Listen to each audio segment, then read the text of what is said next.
చిన్నతనమేలే ఎన్ని ఏళ్ళైనా తీయని జ్ఞాపకమే ఈ మానవ జీవన పయనంలో బాల్యం అద్భుతమే మన బాల్యం అద్భుతమే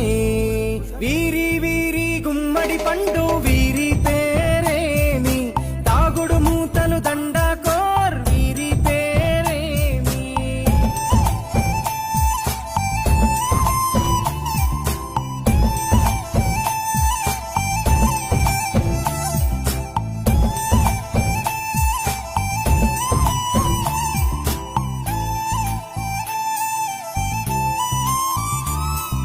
పంటలు పంచి దొంగను ఎంచి రేసాటాడితి మందరమే రేగడి మట్టిని ముద్దగా చేసి బొమ్మరిల్లే కట్టితిమే గద్దే వస్తా